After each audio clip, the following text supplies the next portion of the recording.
haram, karena selama ini mungkin asumsinya kalau haram itu horor atau menakutkan. Jadi mungkin kita dengarkan dulu sedikit atau 7 menit saja mengenai apa itu Muharram, kelebihannya apa. Jadi amalan apa yang bisa kita lakukan di Muharram itu, puasa atau seperti apa? Mungkin Dinda hal yang dari Karataruna Desa Indah Punggung dengan waktu dan tempat dipersilakan.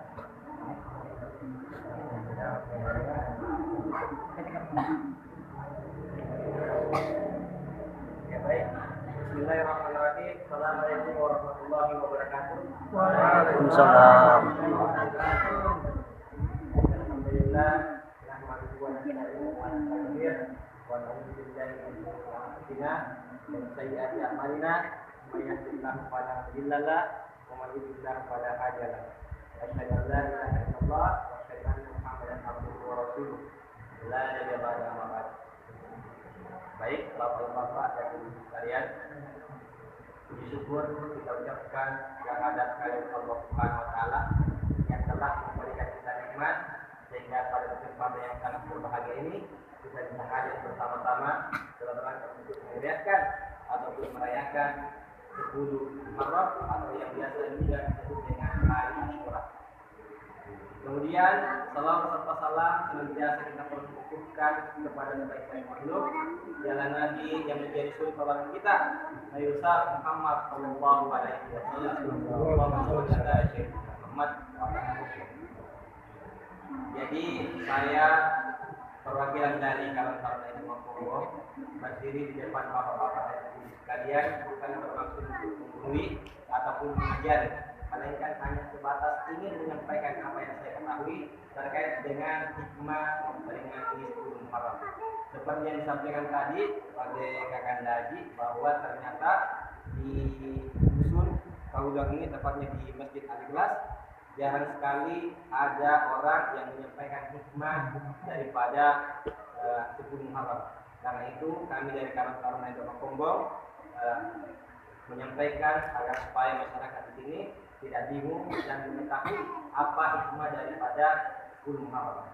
Jadi Allah Subhanahu wa taala telah menerangkan bahwa ada 4 bulan dalam bulan Islam atau yang biasa juga disebut dengan bulan Qamariyah, yang di dalamnya tersebut ada 4 bulan yang diharamkan untuk kita sebagai hambanya melakukan perbuatan-perbuatan jahat, melakukan peperangan, melakukan perbuatan-perbuatan yang nantinya akan menjauhkan kita dari Allah Subhanahu wa taala. Di antaranya adalah yang pertama ada bulan Hijriah, yang pertama ada bulan Safar, kemudian bulan Muharram, bulan Dzulhijjah dan bulan Dzulhijjah. Itulah bulan-bulan yang diharamkan oleh Allah Subhanahu wa taala untuk kita melakukan perbuatan jahat. Kemudian Allah juga menerangkan bahwa barang siapa hambanya yang melakukan kejahatan pada bulan-bulan yang tersebut, maka dosa yang akan diterima adalah berlipat ganda pula. Selain itu Allah juga menjelaskan bahwa siapa yang berbuat kebaikan pada keempat bulan tersebut, maka kebaikannya akan dilipat gandakan pula. Oleh sebab itu, sebagai hamba yang beriman, senantiasa kita sebagai makhluk harusnya menghilangkan perbuatan-perbuatan jahat yang dapat menjauhkan kita dari Allah Subhanahu wa taala. Dalam sebuah hadis dijelaskan bahwa min husnul islamil mar'i tarkuhu ma la ya'ni. Di antara kebaikan Islam seseorang ialah meninggalkan perkara-perkara buruk yang tidak berguna baginya, baik perkara menghibah, membicarakan aib orang lain, berzina dan lain sebagainya. Mari kita tinggalkan, karena dijelaskan dalam hadis tadi bahwa siapa seorang hamba yang melakukan kejahatan di bulan ke-4 bulan tersebut, maka dosanya akan dilipat gandakan. Jamaah sekalian yang insyaallah dirahmati oleh Allah Subhanahu wa taala. Kemudian yang ingin saya sampaikan adalah bahwa 10 Muharram adalah hari di mana banyak sekali terjadi peristiwa-peristiwa yang mengingatkan kita bahwa ternyata Allah Subhanahu wa taala ingin agar kita sebagai hambanya mengingat apa yang tertanam dalam 10 Muharram tersebut. Ada pun kejadian-kejadian yang pertama adalah 10 Muharram adalah hari di mana nenek moyang kita Adam dan Siti Hawa diciptakan.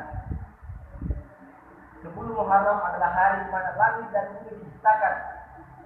10 Muharram adalah hari di mana Nabi Nuh telah menyelesaikan kapalnya dan selamat dari banjir yang menimpa kaumnya. 10 Muharram adalah hari di mana Raja Namrud tidak berhasil membakar Nabi Ibrahim karena telah melakukan pelanggaran. 10 Muharram adalah hari di mana Nabi Musa diselamatkan oleh kejaran Fir'aun. 10 Muharram adalah hari di mana cucu tercinta Nabi Muhammad SAW dibunuh oleh orang-orang yang membenci Islam.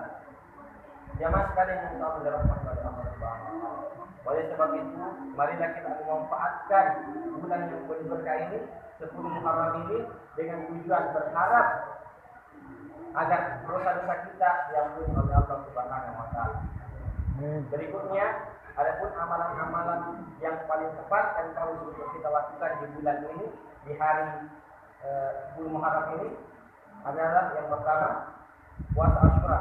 Jadi bapak-bapak dan ibu sekalian, Allah menjelaskan bahwa puasa Asyura itu dapat menghapuskan dosa-dosa kecil kita 1 tahun yang telah lalu. Jadi ketika bapak-bapak dan ibu merasa mempunyai dosa-dosa kecil, baik membicarakan dengan orang lain, menghina, mencaci atau memaki, itu bisa dihapus. Caranya puasa Asyura. Dan puasa Asyura itu bisa dilakukan besok. Jadi nanti pulang dari sini, bapak-bapak dan ibu-ibu siapkan diri, siapkan makanan. Setelah subuh, berbuka bersama suaminya, berbuka bersama istrinya, kemudian laksanakan puasa Asyura. Kemudian yang kedua, selain hari Asyura, 10 Muharram juga dikenal sebagai Aidul Yatama atau biasa disebut Hari Raya Anak Yatim. Jadi alasan kenapa 10 Muharram dikatakan sebagai Hari Anak Yatim, karena pada hari ini beberapa abad yang lalu Nabi kita Nabi Muhammad SAW bergembira bersama anak-anak dan ia menyampaikan, wahai hambaku, siapa seorang hamba yang 10 Muharram mengusap rambut kepala anak yatim, maka derajatnya akan diangkat sesuai dengan banyaknya rambut anak yang diusap tersebut. Jadi ketika di dusun ini punya anak yatim, marilah kita bersama-sama membahagiakannya, mengajaknya kepada kebaikan, memberikannya pakaian, atau bisa disedekahkan beberapa harta yang kita punya. Karena ini juga merupakan salah satu amal yang dianjurkan oleh Nabi besar Muhammad SAW. Kemudian yang berikutnya, kita dianjurkan untuk bertobat.